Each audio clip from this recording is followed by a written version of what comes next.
माननीय संसद सदस्यों, संसद की इस बैठक को संबोधित करते हुए मुझे हार्दिक प्रसन्नता हो रही है। अभी 2 माह पहले हमने संविधान को अपनाने की 75वीं वर्षगांठ मनाए हैं और कुछ दिन पहले ही भारतीय गणतंत्र ने 75 वर्षों की यात्रा भी पूरी की है।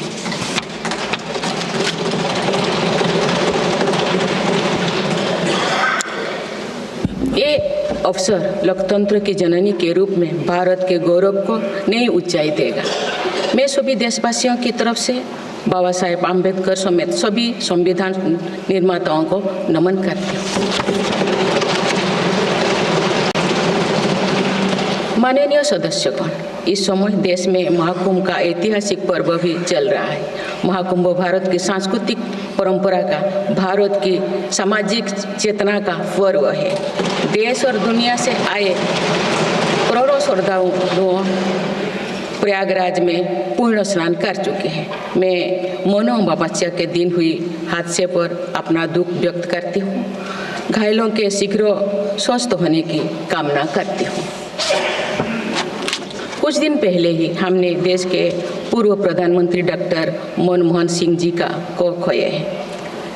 मनमोहन सिंह जी ने 10 वर्ष तक प्रधानमंत्री के रूप में देश की सेवा की।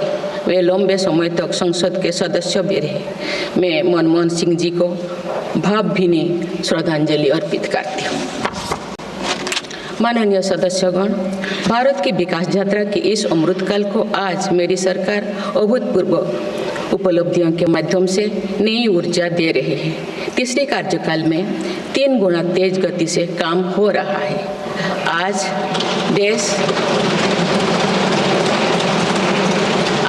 देश बड़े निर्णयों और नीतियों को असाधारण गति से लागू होते देख रहा है और इन निर्णयों में देश की गरीब, मध्यम वर्ग, युवा, महिलाओं, किसानों को सर्वोच्च प्राथमिकता मिली।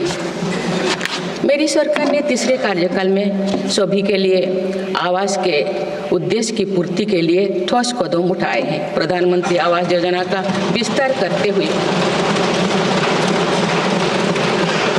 3 करोड़ अतिरिक्त परिवारों को नए घर देने का निर्णय लिया गया है। इसके लिए 5,36,000 करोड़ रुपया खर्च किए जाने की योजना है। मेरी सरकार गांव में गरीबों की उनकी आवासीय भूमि का हक देने और वित्तीय समावेशन के लिए प्रतिबद्ध है। इस दिशा में स्वामित्व योजना के अंतर्गत अब तक 2 करोड़ 25 लाख स्वामित्व कार्ड जारी किए गए हैं। इनमें से करीब 70 लाख स्वामित्व कार्ड पिछले 6 महीने से जारी किए।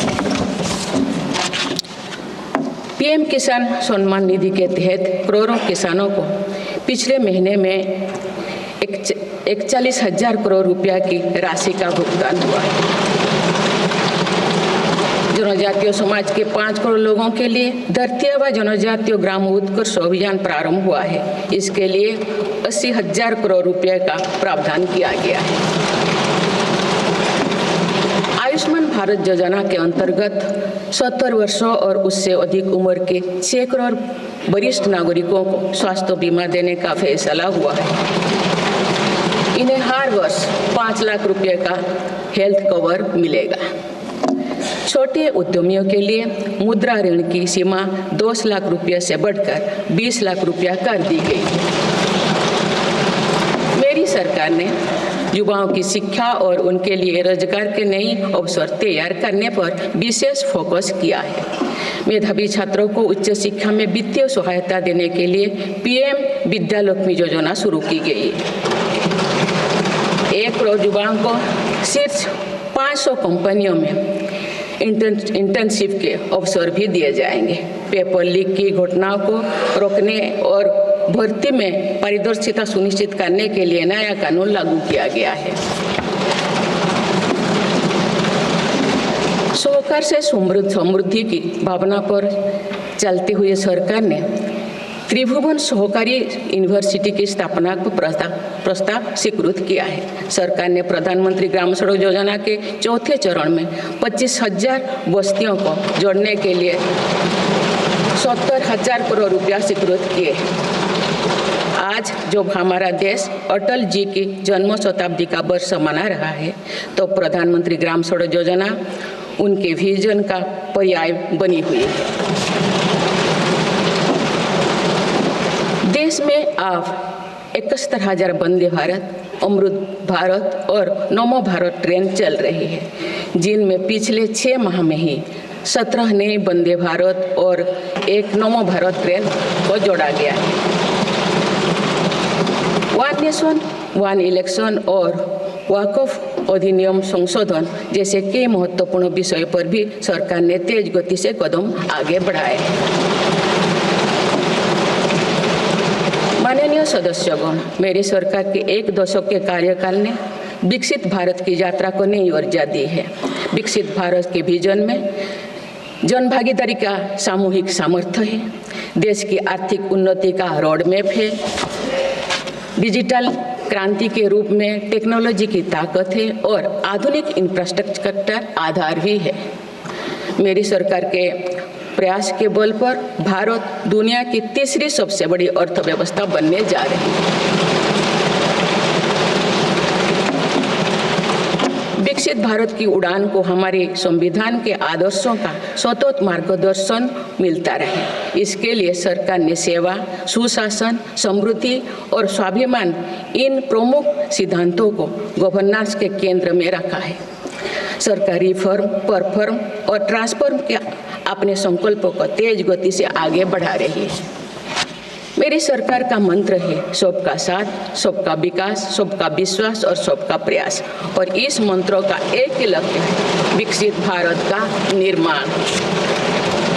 माननीय सदस्यगण, जब देश के विकास का लाभ अंतिम पायदान पर खड़े व्यक्ति को भी मिलने लगता है, तो भी विकास सार्थक होता है। मेरी अंत्योदय की वह भावना है जिसके प्रति मेरी सरकार संकल्पित रही है। गरीब को गरिमापूर्ण जीवन मिलने से उसमें जो सशक्तिकरण का भाव पैदा होता है और गरीबी से लड़ने में उसकी मदद करता है। स्वच्छ भारत अभियान के तहत बने 12 करोड़ शौचालय, प्रधानमंत्री उज्ज्वला योजना के तहत निःशुल्क दिए गए 10 करोड़ गैस कनेक्शन, 80 करोड़ जरूरतमंदों का राशन, सौभाग्य योजना, जल जीवन मिशन जैसे अनेक योजनाओं में गरीब को ये भरोसा दिया गया है कि वे सम्मान के साथ जी सकते हैं। ऐसे ही प्रयासों की वजह से देश के 25 करोड़ लोग गरीबों को परास्त करके आज अपने जीवन में आगे बढ़ रहे हैं। इन्होंने न्यू मिडिल क्लास का एक ऐसा समूह तैयार किया है जो भारत की ग्रोथ को नई ऊर्जा से भर रहा है। माननीय सदस्यगण, भारत जैसे देश की आर्थिक उन्नति मध्यम वर्ग, मिडिल क्लास की आकांक्षाओं और उनकी पूर्ति से परिभाषित होती है। मध्यम वर्ग जितने बड़े सपने देखेगा, देश उतने ही ऊंचा उड़ान भरेगा। मेरे सरकार ने मुक्त स्वर से मध्यम वर्ग के योगदान को न केवल स्वीकारा है, बल्कि हर मौके पर उसे सराहा भी है। सरकारी कर्मचारी भी मिडिल क्लास के अहम प्रतिनिधि है। हाल ही में मेरी सरकार ने सरकारी कर्मचारियों के कल्याण के लिए 8वें वेतन आयोग के गठन का निर्णय लिया है। ये निर्णय आने वाले वर्षों में सरकारी कर्मचारियों के वेतन में बड़ी वृद्धि का आधार बनेगा। केंद्र सरकार के लाखों कर्मचारियों का यूनिफाइड पेंशन स्कीम के तहत 50% सुनिश्चित पेंशन देने का निर्णय भी लिया गया है, जिसका व्यापक स्वागत हुआ है।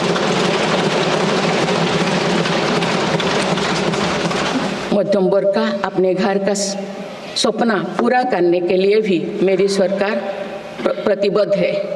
रेरा जैसे कानून बनाकर मध्यम वर्ग के सपने को सुरक्षा दी गई है। घर के लिए लोन पर सब्सिडी दी जा रही है। उड़ान योजना ने लगभग 1.5 करोड़ लोगों का हवाई जहाज में उड़ने का सपना पूरा किया गया है। जन औषधि केंद्रों में 80% रियायती दरों पर मिल रही दवाओं से देशवासियों की 30,000 करोड़ रुपये से ज़्यादा बचे हैं। हर विषय की पढ़ाई के लिए सीटों की संख्या में भी कई गुना बढ़ोतरी का बहुत लाभ मध्यम वर्गों को मिला है। राष्ट्र निर्माण में करदाता के योगदान को मेरी सरकार ने सम्मान देते हुए टैक्स से जुड़े मसलों को आसान किया है। टैक्स विवादों को कम करने के लिए फेसलेस मूल्यांकन की शुरुआत कर पारदर्शिता बढ़ाई गई है। आप देश में 75 वर्ष से अधिक उम्र के वरिष्ठ नागरिकों को जिन्हें सिर्फ पेंशन मिलती है, आयकर रिटर्न दाखिल करने के संबंध में स्वयं निर्णय लेने का अधिकार दिया गया है। माननीय सदस्यगण, मेरी सरकार महिलाओं के नेतृत्व में देश को सशक्त बनाने यानी ह्यूमन लेड डेवलपमेंट में विश्वास करती है। नारी शक्ति बंधन अधिनियम के द्वारा लोकसभा और विधानसभा में महिलाओं के लिए आरक्षण इस दिशा में एक महत्वपूर्ण कदम है। राष्ट्रीय ग्रामीण आजीविका मिशन के तहत 91 लाख से अधिक स्वयं सहायता समूहों को सशक्त किया जा रहा है। देश की 10 करोड़ से भी अधिक महिलाओं को इसके साथ जोड़ा गया है। इन्हें कुल 9 लाख करोड़ रुपये से अधिक की राशि बैंक लिंकेज के माध्यम से वितरित की जा रही है। मेरी सरकार का लक्ष्य देश में 3 करोड़ लखपति दीदी बनाने का है। आज 1 करोड़ 15 लाख से भी अधिक लखपति दीदी एक गरिमामयी जीवन जी रहे हैं। इनमें से लगभग 50 लाख लखपति दीदी बीते 6 महीने में बनी हैं। ये महिलाएं एक उद्यमी के रूप में अपने परिवार के आय में योगदान दे रहे हैं। इंश्योरेंस फॉर ऑल की भावना के साथ कुछ महीने पूर्व ही बीमा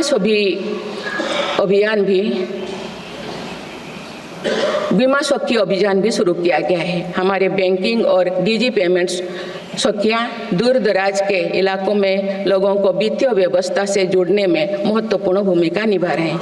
कृषि सखियां नेचुरल फार्मिंग के बढ़ावा दे रही हैं और पशु सखियां के माध्यम से हमारा पशुधन मजबूत हो रहे हैं।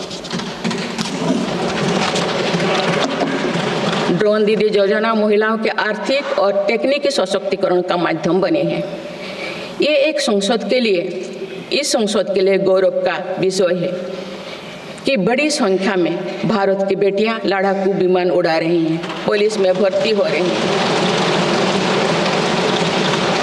और कॉरपोरेट कंपनियों का नेतृत्व भी कर रहे हैं। मेरी सरकार के निर्णय के बाद बालिकाओं की भर्ती राष्ट्रीय मिलिट्री स्कूलों में प्रारंभ हो गई है। नेशनल डिफेंस एकेडमी में भी महिला कैडेट्स को भर्ती शुरू की गई है। हमारी बेटियां आज ओलंपिक में मेडल लाकर देश को भी गौरवान्वित कर रही हैं। मैं भारत की संसद के माध्यम से देश की नारी शक्ति को विशेष बधाई देती हूँ।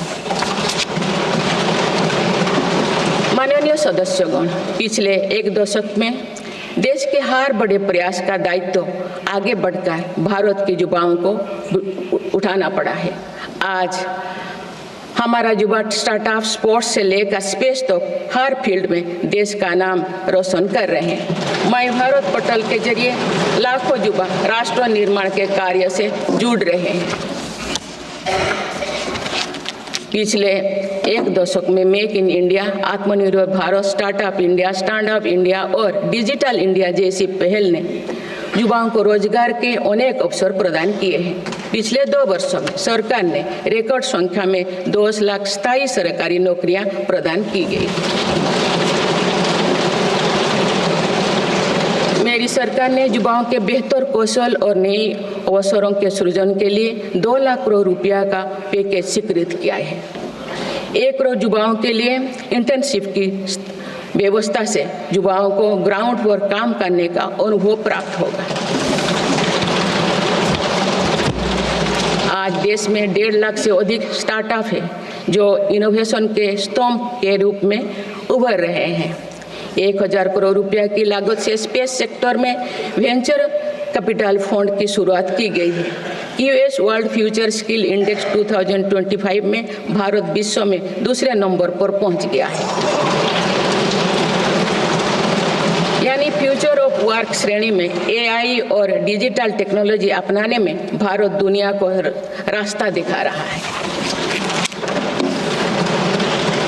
ग्लोबल इनोवेशन इंडेक्स में भी भारत की रैंकिंग 76 से सुधर कर 39 हो गए हैं। माननीय सदस्यगण, मेरी सरकार राष्ट्रीय शिक्षा नीति के माध्यम से विद्यार्थियों के लिए आधुनिक शिक्षा व्यवस्था तैयार कर रही है। कोई भी शिक्षा से वंचित ना रहे, इसीलिए मातृभाषा में शिक्षा के अवसर दिए जा रहे हैं।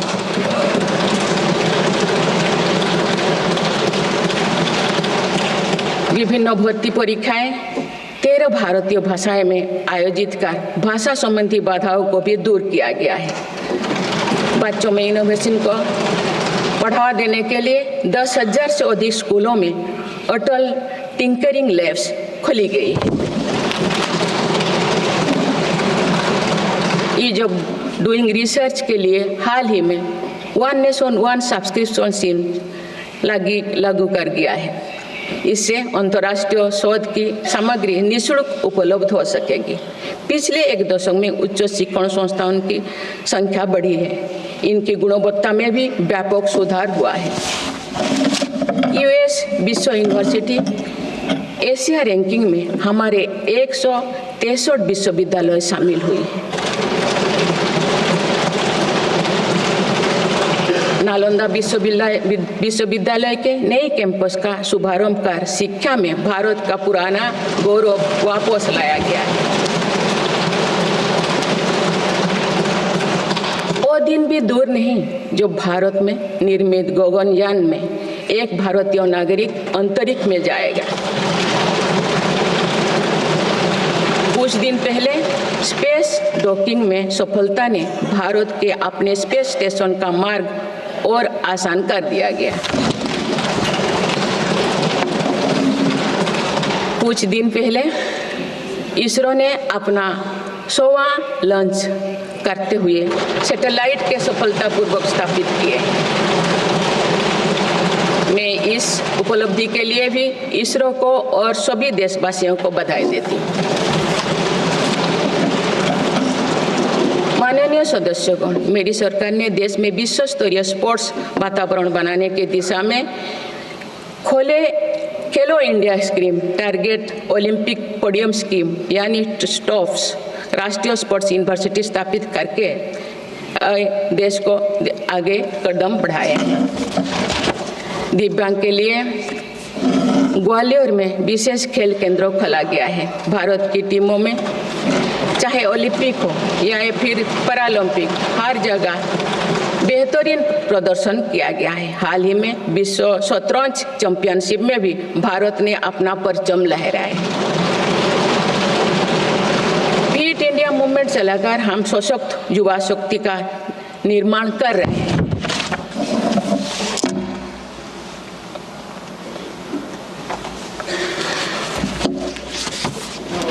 माननीय सदस्यगण, विकसित भारत के निर्माण में किसान, जवान और विज्ञान के साथ ही अनुसंधान का बहुत बड़ा महत्व है। हमारा लक्ष्य भारत को ग्लोबल इनोवेशन पावर हाउस बनाना है।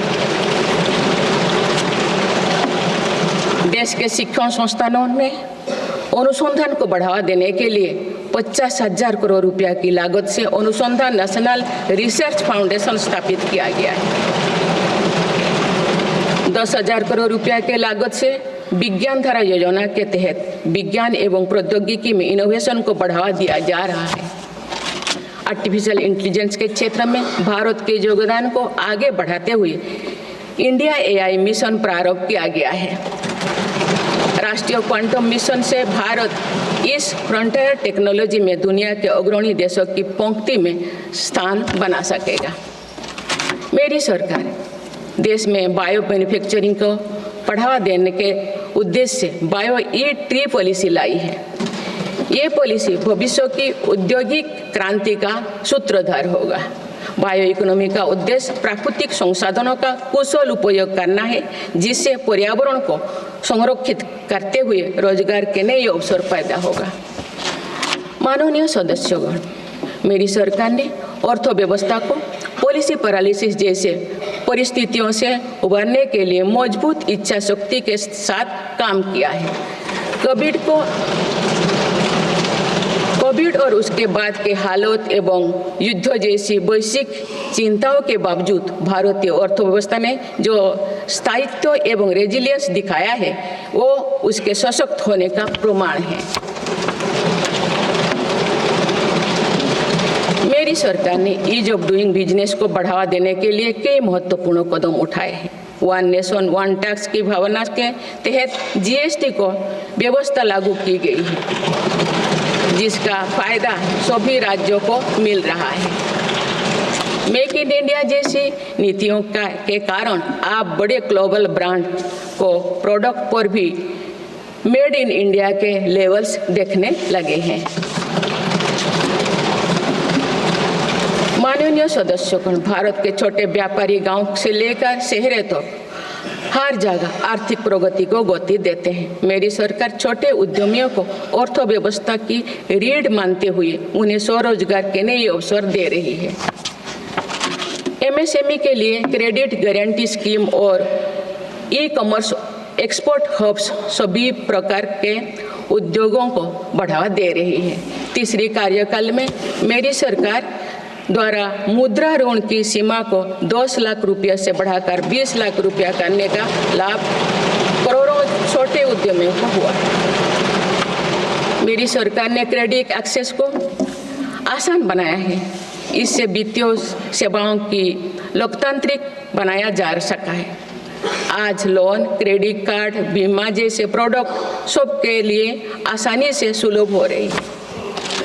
दशकों तो हमारे देश के रेहड़ी फैक्ट्री पर दुकान लगाकर आजीविका चलाने वाले भाई बहन बैंकिंग व्यवस्था से बाहर रहे।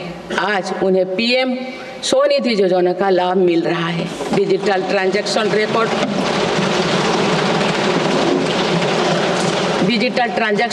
रिकॉर्ड के आधार पर उनको बिजनेस बढ़ाने के लिए और लोन मिलता है। ओएनडीसी की व्यवस्था ने डिजिटल कॉमर्स यानी ऑनलाइन शॉपिंग की व्यवस्था को समावेशी बनाया है। आज देश में छोटे बिजनेस को भी आगे बढ़ाने का समान अवसर मिल रहा है। माननीय सदस्यगण, मेरी सरकार ने 10 वर्षों में प्रगति के जो नए अध्याय लिखे हैं उनमें से एक स्वर्णिम सोपान भारत को डिजिटल क्रांति का भी है। आज भारत टेक्नोलॉजी के फील्ड में एक प्रमुख ग्लोबल प्लेयर के रूप में अपनी उपस्थिति दर्ज करवा रहा है। दुनिया के बड़े देशों के साथ ही भारत में 5G सर्विसेज की शुरुआत इसका एक बड़ा उदाहरण है।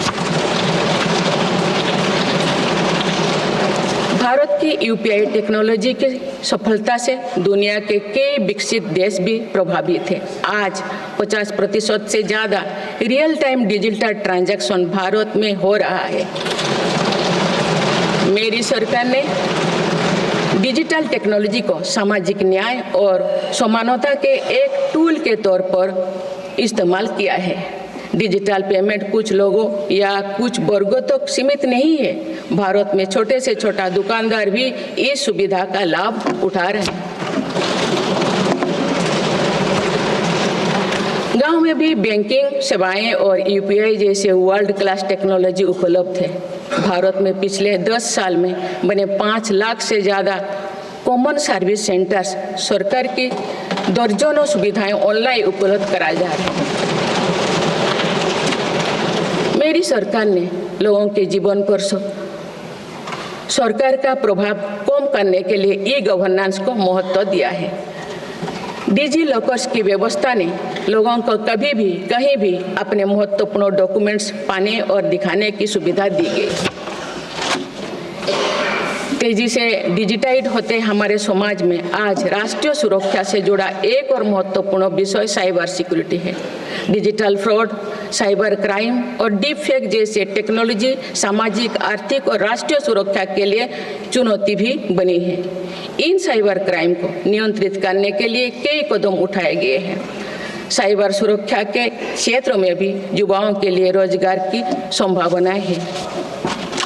मेरी सरकार साइबर सिक्योरिटी में दक्षता सुनिश्चित करने दिशा में निरंतर कार्यरत है। इसके फलस्वरूप भारत ने ग्लोबल साइबर सिक्योरिटी इंडेक्स में Tier 1 स्टेटस प्राप्त कर लिया है।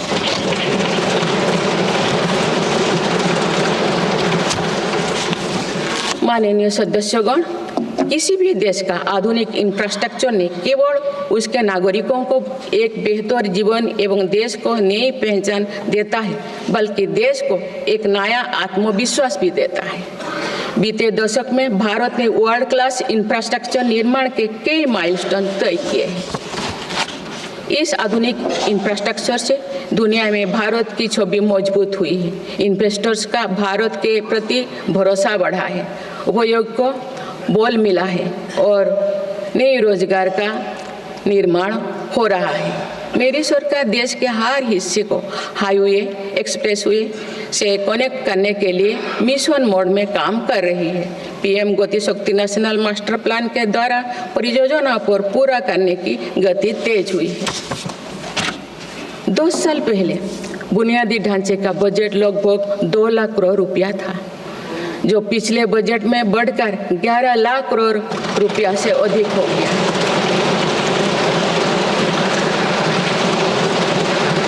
पिछले एक दशक के काम को आगे ले जाते हुए पिछले 6 महीने में मेरी सरकार ने भविष्य के इंफ्रास्ट्रक्चर में रिकॉर्ड निवेश किया है।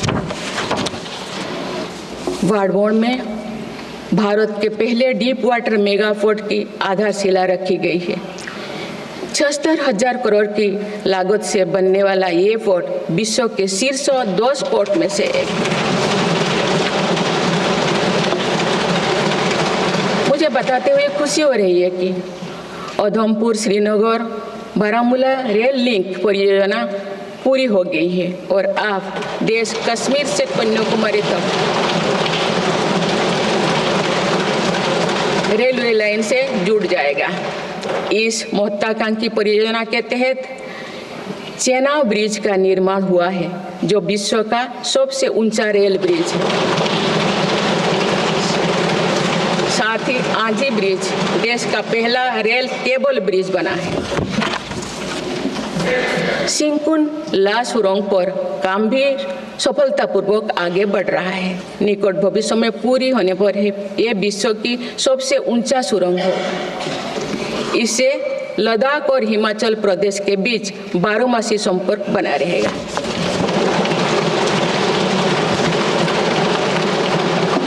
भारत का एविएशन सेक्टर तेजी से विकास कर रहा है। देश की एयरलाइन कंपनियों ने 1700 से अधिक नए विमानों के ऑर्डर दिए हैं। इतनी बड़ी संख्या में आने वाले विमानों के परिचालन के लिए हम एयरपोर्ट्स का विस्तार कर रहे हैं। पिछले एक दशक में देश के एयरपोर्ट्स की संख्या 2 गुनी हो गई है।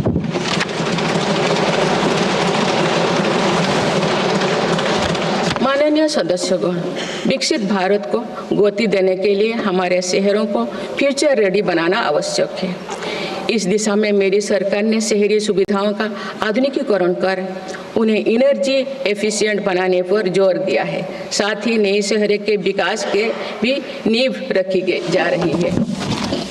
मेरी सरकार ने लगभग 28,000 करोड़ रुपया के निवेश से देश भर में 12 इंडस्ट्रियल नोड और शहरों के पास 100 औद्योगिक पार्क बनाने का भी निर्णय लिया है।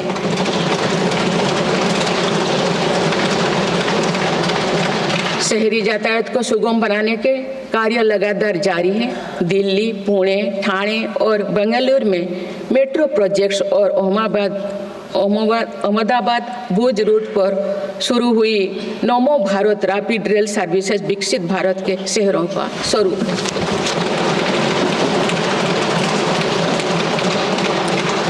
कुछ सप्ताह पूर्व ही दिल्ली में रिठारा नरेला कुंडली कॉरिडोर का काम शुरू हुआ है, जो दिल्ली मेट्रो नेटवर्क के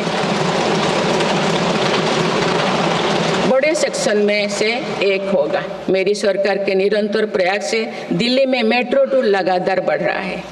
2014 में दिल्ली एनसीआर में मेट्रो का कुल नेटवर्क 200 किलोमीटर से भी कम था।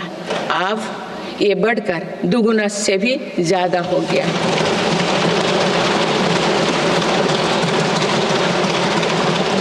आज मुझे ये बताते हुए बेहद प्रसन्नता हो रही है कि भारत का मेट्रो नेटवर्क अब 1000 किलोमीटर के माइलस्टोन को पार कर चुका है। भारत अब मेट्रो नेटवर्क के मामले में दुनिया का तीसरा सबसे बड़ा देश बन गया है। लगभग 8000 करोड़ रुपया के खर्च से देश में 52,000 इलेक्ट्रिक बस चलाने का भी निर्णय हुआ है। इससे शहरी इलाका में सुगम और स्वच्छ यातायात की सुविधा मिलेगी और अनेक लोगों को रोजगार भी मिलेगा। आसान कनेक्टिविटी और अर्बन टूरिज्म को बढ़ावा देने के लिए देश में 15 रोपवे प्रोजेक्ट्स की योजना पर भी काम हो रहा है। माननीय सदस्यगण, मेरी सरकार बहुआयामी एवं समरस सर्वस्पर्शी विकास की नीतियों पर काम करती आई है। इसीलिए मेरी सरकार ने जितना बल फिजिकल इंफ्रास्ट्रक्चर पर दिया है, उतने ही सौगुन प्रयास सोशल इंफ्रास्ट्रक्चर क्रांति के लिए भी किए हैं। समाज के हर वर्ग तक सस्ती, सुलभ और गुणवत्तापूर्ण स्वास्थ्य सेवाएं पहुंचे, ये मेरी सरकार की प्राथमिकता है। अस्पताल, इलाज और सेवा की व्यवस्था के कारण एक सामान्य परिवार में स्वास्थ्य पर होने वाला खर्च निरंतर कम हो रहा है। देश में नागरिकों तक बेहतर स्वास्थ्य सेवाएं पहुंचाने के लिए 1,75,000 आयुष्मान आरोग्य मंदिर बने हैं।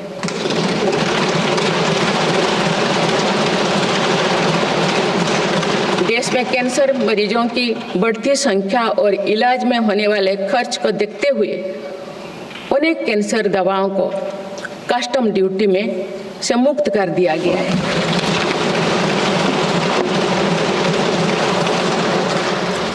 सर्वाइकल कैंसर के लिए अब तक लगभग 9 करोड़ महिलाओं की स्क्रीनिंग की जा चुकी है। मेरी सरकार के प्रयास से दिमागी बुखार से लड़ने में देश को काफ़ी सफलता मिली है। इससे होने वाले मृत्यु दर अब घटकर 6% रह गए। राष्ट्रीय टीबी उन्मूलन कार्यक्रम के अंतर्गत टीबी के मरीजों की संख्या भी घटी है। मेरी सभी देशवासियों और माननीय सांसदों से आग्रह है कि हम सब मिलकर टीबी मुक्त भारत के अभियान को सफल बनाने में अपना योगदान दें।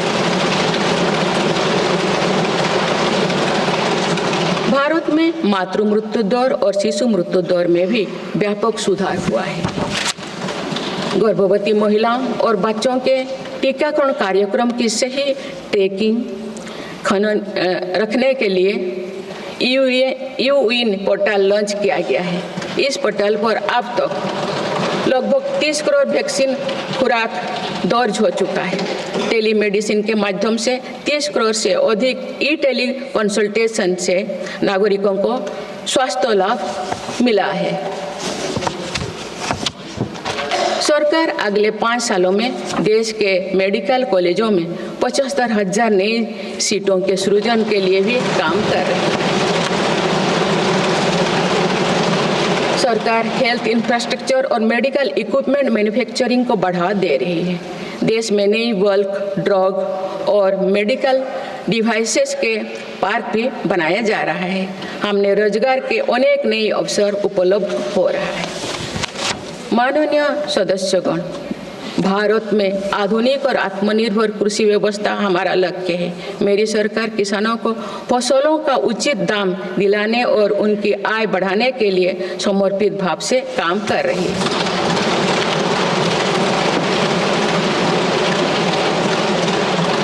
वर्ष 2023-24 में रिकॉर्ड 332 मिलियन टन अनाज उत्पादन हुआ है और आज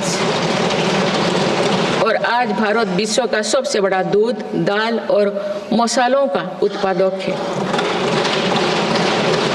सरकार ने खरीफ और रबी फसलों के MSP में निरंतर बढ़ोतरी की है। पिछले 10 दशक में धान, गेहूं, दलहन, तिलहन और मोटे अनाज की खरीद पर 3 गुना ज्यादा राशि खर्च की गई है। पिछले 6 महीने में फसलों की जलवायु अनुकूल, बायो फोर्टिफाइड और अच्छी उपज देने वाले 109 उन्नत प्रजातियां किसानों को सौंपी गई है। देश में कृषि इंफ्रास्ट्रक्चर को सुदृढ़ करने के लिए सरकार ने कृषि इंफ्रास्ट्रक्चर फंड योजना के दायरे का विस्तार किया है। इससे ग्रामीण क्षेत्रों में रोजगार को और बढ़ावा मिलेगा। देश में तिलहन उत्पादन को बढ़ावा देने और खाद्य तेलों में आत्मनिर्भरता प्राप्त करने के उद्देश्य से national mission on oil seeds को स्वीकृति दी गई है। प्राकृतिक खेती को बढ़ावा देने के लिए भी राष्ट्रीय मिशन चलाया जा रहा है। इस वर्ष की शुरुआत में ही किसानों को सस्ती दरों में DAP की उपलब्धता सुनिश्चित करने के लिए विशेष पैकेज की अवधि की बढ़ाया गया है। मत्स्य पालन को बढ़ावा देने के लिए 11 एकीकृत एक्वा पार्क की स्थापना की गई है। माननीय सदस्यगण, कुछ सप्ताह पूर्व ही भारत मौसम विज्ञान विभाग के 150 साल पूरी हुई है। वेदर रेडी और क्लाइमेट स्मार्ट भारत के लिए मेरी सरकार ने 2000 करोड़ रुपए की लागत से मिशन मौसम प्रारंभ किया है, जिसका लाभ हमारे किसानों को भी मिलेगा। बाबा साहेब अम्बेडकर के विजन पर चलते हुए देश के सूखाग्रस्त इलाकों में सिंचाई और पीने के पानी उपलब्ध कराने के लिए मेरी सरकार ने 2 ऐतिहासिक रिवर इंटरलिंकिंग परियोजनाओं पर काम आगे बढ़ाया है। 40,000 करोड़ रुपये से अधिक लागत की किन बेतवा लिंक परियोजना में मध्य प्रदेश और उत्तर प्रदेश के लाखों ग्रामीण भाई बहन का लाभ मिलेगा। संशोधित पार्वती कालीमेघी चंबल लिंक परियोजना में राजस्थान और मध्य प्रदेश में सिंचाई और पीने के पानी की आवश्यकता की पूर्ति। पोलावरम सिंचाई परियोजना को पूरा करने के लिए 12,000 करोड़ रुपया की अतिरिक्त राशि भी स्वीकृत की गई है। माननीय सदस्यगण, हमारे 8 लाख सहकारी संस्थाएं एवं उनके 19 करोड़ हितधारक सदस्य ग्रामीण भारत के करीब 90% क्षेत्र का प्रतिनिधित्व करते हैं। बीते वर्षों में शहरी क्षेत्रों में भी सहकारी संस्थाओं का विस्तार हुआ है। सहकारी सेक्टर के आर्थिक सशक्तिकरण के लिए उठाए गए विभिन्न कदमों के फलस्वरूप रोजगार के अनेक अवसर सृजित हो गए हैं। वर्ष 2025 को अंतर्राष्ट्रीय सहकारिता वर्ष के रूप में मनाया जा रहा है, जिसमें भारत अपना महत्वपूर्ण योगदान देगा।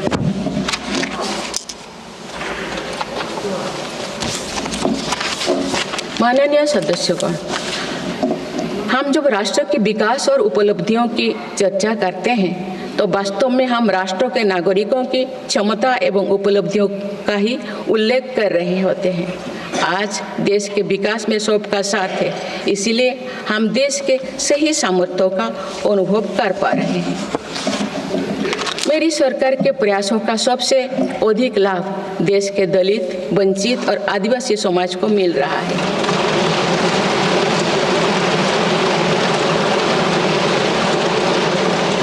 आज़ादी के दशकों बाद भी हमारे जिस जनजातीय एवं आदिवासी समाज की उपेक्षा होती रही, मेरी सरकार ने उसके कल्याण को पहली प्राथमिकता दी है। धरती आबा जनजातीय ग्राम उत्कर्ष अभियान और PM जनमन योजना इसका प्रत्यक्ष उदाहरण है। देश भर में स्थापित 470 से अधिक एकलव्य मॉडल आवासीय विद्यालय के माध्यम से लगभग 1.25 लाख आदिवासी बच्चों को स्कूली शिक्षा दी जा रही है। पिछले 10 वर्ष में आदिवासी बहुल इलाकों में 30 नए मेडिकल कॉलेज खोले गए हैं। विशेष राष्ट्रीय मिशन चलाकर आदिवासी समुदाय की सिकल सेल से जुड़े स्वास्थ्य सेवाओं पर भी ध्यान दिया जा रहा है। इस मिशन के अंतर्गत लगभग 5 करोड़ व्यक्तियों की स्क्रीनिंग की जा चुकी है। जनजातीय विरासत को सहेजने के लिए भी मेरी सरकार ने अनेक कदम उठाए हैं। इस वर्ष भगवान बिरसा मुंडा की 150वीं जयंती का पर्व पूरे देश में जनजातीय गौरव वर्ष के रूप में मनाया जा रहा है।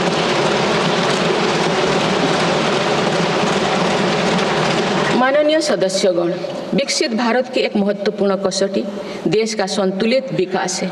किसी क्षेत्रों में ये भावना नहीं होनी चाहिए कि वे विकास में पीछे छूट रहे हैं। मेरी सरकार ने नॉर्थ ईस्ट के लोगों की इन्हीं भावनाओं को समझा, उनके दिल से दूरियों का भाव समाप्त किया।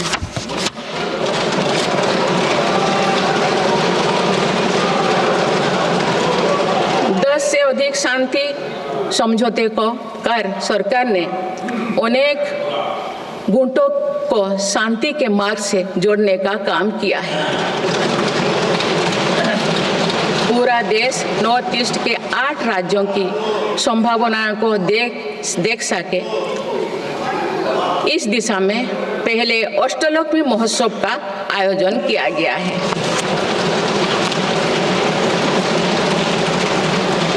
पूर्वोत्तर के विकास के साथ साथ सरकार ने देश के पूर्वोत्तर यानी पूर्वी राज्यों के सर्वांगीण विकास की कार्य योजना पर काम शुरू कर दिया गया है, जिससे रोजगार के नए अवसर भी उपलब्ध होगी।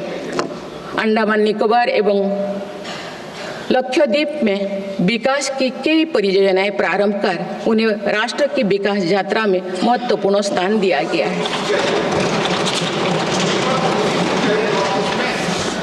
अनुच्छेद 370 हटाने के बाद जम्मू कश्मीर में विकास का एक नया वातावरण बना है।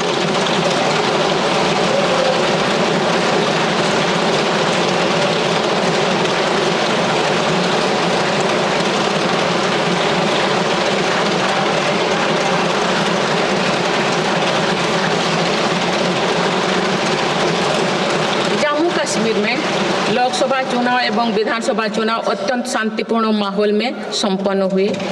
जम्मू कश्मीर के लोग इसके लिए बधाई के पात्र हैं।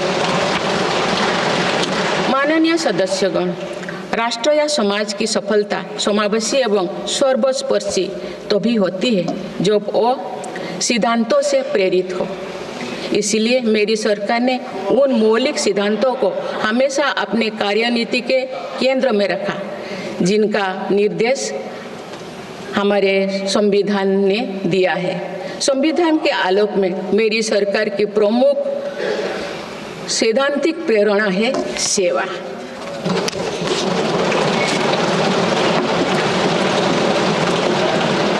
मेरी सरकार मानती है कि 140 करोड़ देशवासियों की सेवा ही सरकार का प्रमुख कर्तव्य है।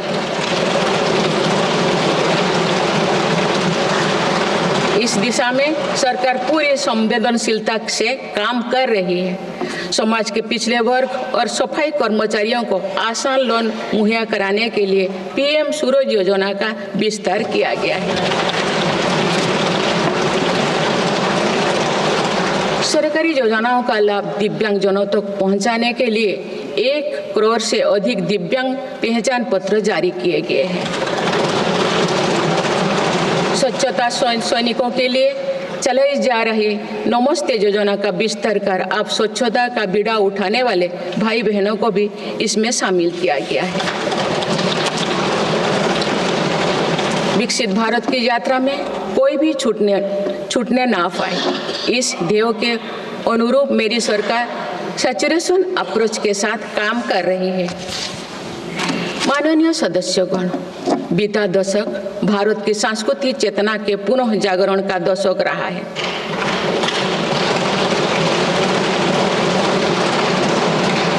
हम अपनी विरासत पर गर्व और विकास के प्रति समर्पण के साथ ऐसा भविष्य गढ़ रहे हैं जहां संस्कृति और प्रगति साथ साथ आगे बढ़े। इस वर्ष हम डॉक्टर श्यामा प्रसाद मुखर्जी की 125वीं जयंती मनाए हैं।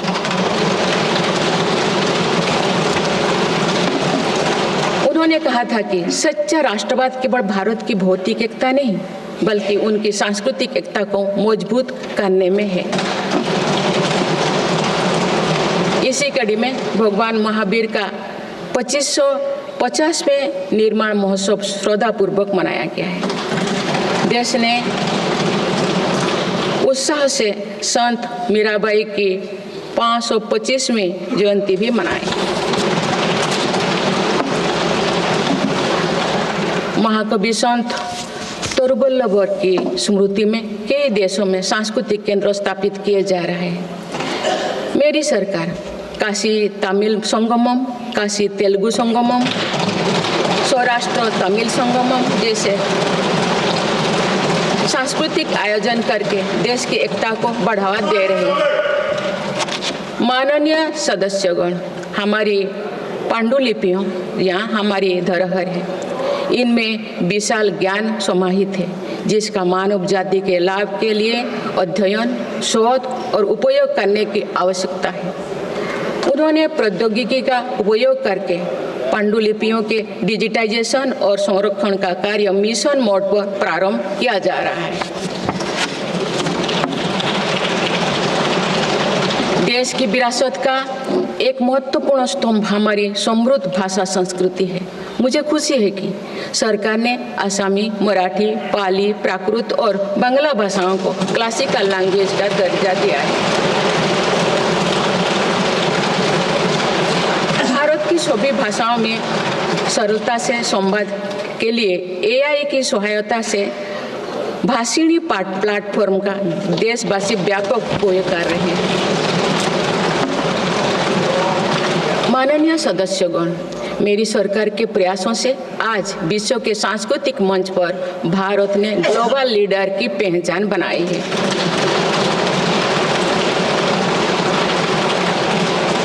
सभी एशियाई बौद्ध देशों को आपस में जोड़ने के लिए मेरी सरकार ने पहली एशियाई बुद्धिस्ट कॉन्फ्रेंस का आयोजन किया।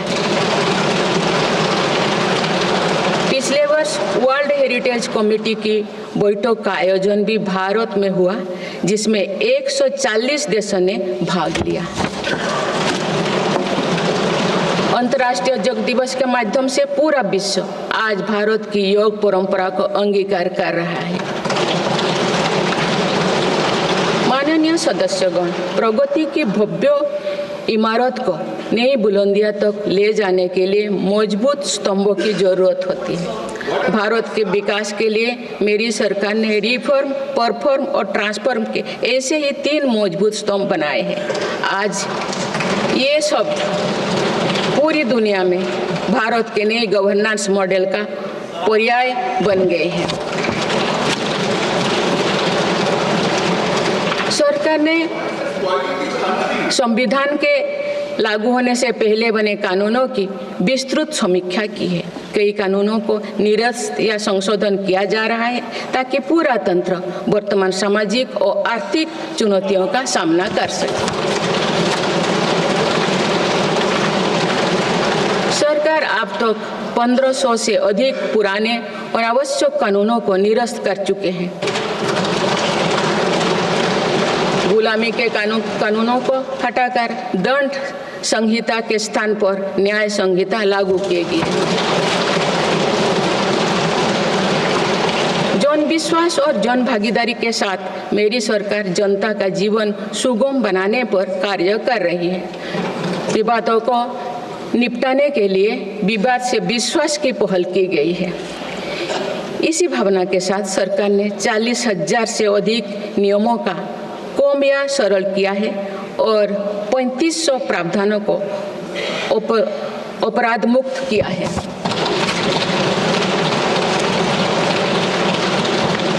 मेरी सरकार ने देश के अत्यंत पिछड़े इलाकों में आकांक्षी जिला कार्यक्रम प्रारंभ कर सुशासन का एक अनूठा प्रयोग किया है।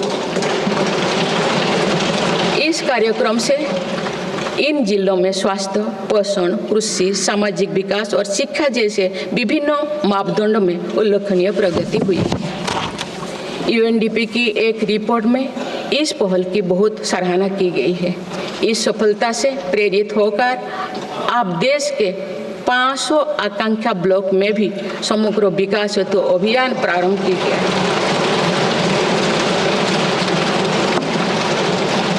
सुशासन पर ध्यान केंद्रित करते हुए आई गोट कर्मयोगी डिजिटल प्लेटफॉर्म बनाया गया है, जिससे सरकारी कर्मियों को अपनी दक्षता बढ़ाकर कर्मयोगी बनाने का प्रोत्साहन मिल रहा है।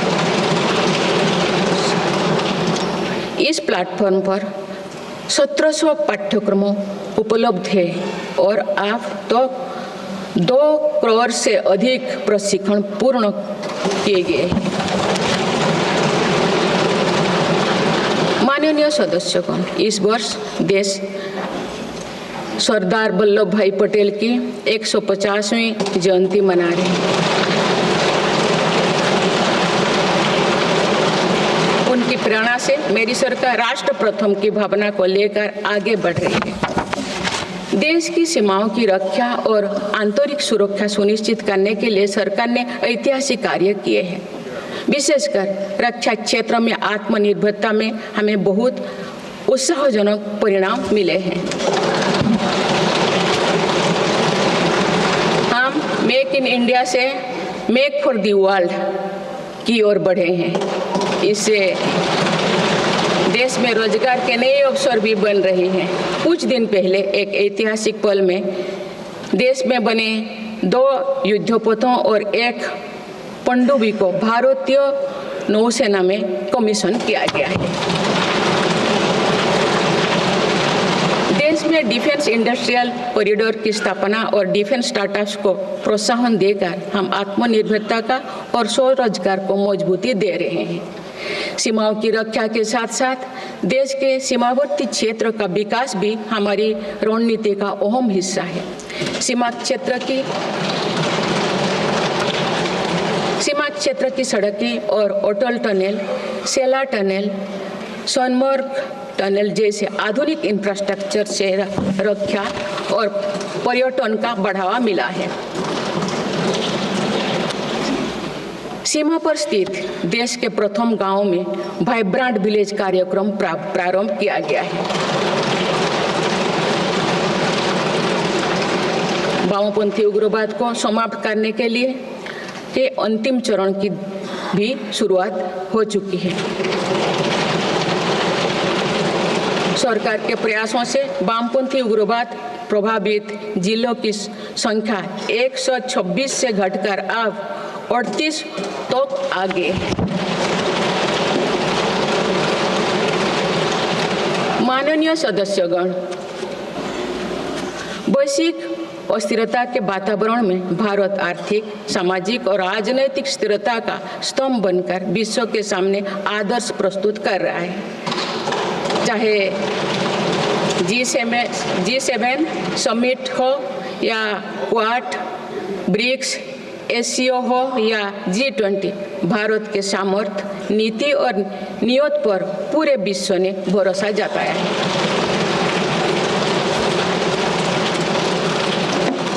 आज बड़े से बड़े वैश्विक मंच पर भी भारत अपने हितों को मजबूत के साथ आगे रखता है। G20 का सफल आयोजन और दिल्ली डिक्लेरेशन इसका उदाहरण है। तीसरी global south summit, Bharat Asian summit और भारत करिकम समिट में हमने ग्लोबल साउथ से जुड़े विषयों को अभिव्यक्ति दी है।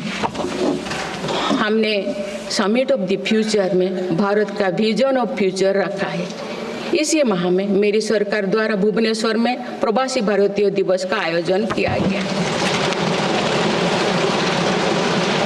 प्रवासी भाई बहनों के सुविधा सहूलियत हमारी प्राथमिकता है। इसीलिए 6 नए दूतावास और 4 नए वाणिज्यिक दूतावास खोलने का निर्णय लिया गया है। विश्व बंधु की छवि मजबूत करते हुए विश्व में कोई आपदाग्रस्त इलाकों में भारत ने तुरंत सहायता भरा हाथ बढ़ाया। भारत के नए देशों के साथ अपना डिजिटल पब्लिक इंफ्रास्ट्रक्चर साझा किया है और जन औषधि केंद्रों स्थापित कर दिए। माननीय सदस्यगण, मेरी सरकार वर्तमान के साथ ही आगे वाली पीढ़ियों को ध्यान में रखते हुए भी निर्णय ले रही है। हम देश को ग्रीन फ्यूचर, ग्रीन जॉब्स की तरफ ले जा रहे हैं। 2030 तक 500 gigawatt non fossil fuel energy क्षमता के लक्ष्यों को प्राप्त करने की दिशा में बीते 6 महीने में कई बड़े फैसले लिए गए हैं। पीएम सूर्यघर मुफ्त बिजली योजना के अंतर्गत 75,000 करोड़ रुपया की लागत से रूफटॉप सोलर सिस्टम स्थापित किए जा रहे हैं। अभी तक 7.5 लाख घरों में रूफटॉप सोलर की स्थापना की जा चुकी है। इससे रोजगार के अवसर भी बढ़ी है। राष्ट्रीय ग्रीन हाइड्रोजन मिशन के तहत 8 लाख करोड़ रुपये का निवेश और 6 लाख से अधिक रोजगार का सृजन होगा। हम परमाणु ऊर्जा का विस्तार करने पर भी तेजी से काम कर रहे हैं। मेरी सरकार वाहन स्क्रैपिंग पॉलिसी लाई है ताकि पुराने वाहनों का वैज्ञानिक तकनीकी से निपटारा हो और इससे भी रोजगार के नए अवसर सृजित हो। इसी क्रम में विश्व पर्यावरण दिवस 2024 पर एक पेड़ मां के नाम अभियान प्रारंभ किया गया।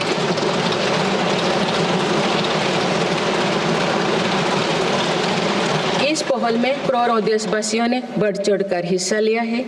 इस अभियान की पूरी विश्व में सराहना की गई है। माननीय सदस्यगण, हमारे भारत 140 करोड़ आबादी वाला देश है। हमारे यहाँ भिन्न भिन्न राज्य, भिन्न भिन्न क्षेत्र, भिन्न भिन्न भाषाएं हैं, परंतु एक राष्ट्र के रूप में हमारी एक ही पहचान है, वो है भारत।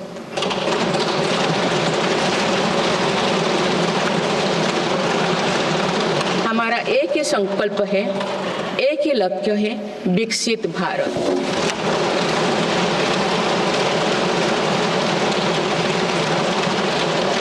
आने वाले वर्षों में देश को विकसित राष्ट्र बनाने के लिए हम सभी दृढ़ संकल्पित ले।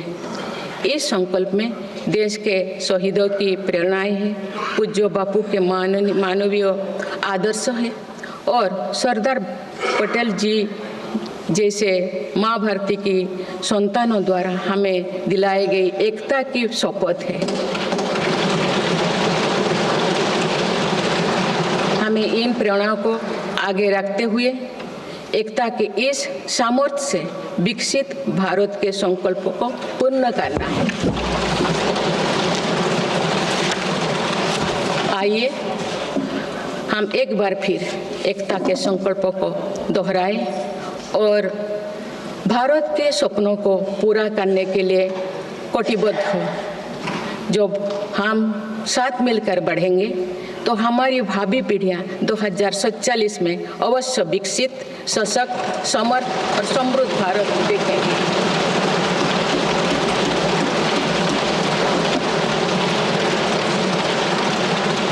आप सभी को बहुत बहुत शुभकामनाएं। धन्यवाद। जय हिंद, जय भारत।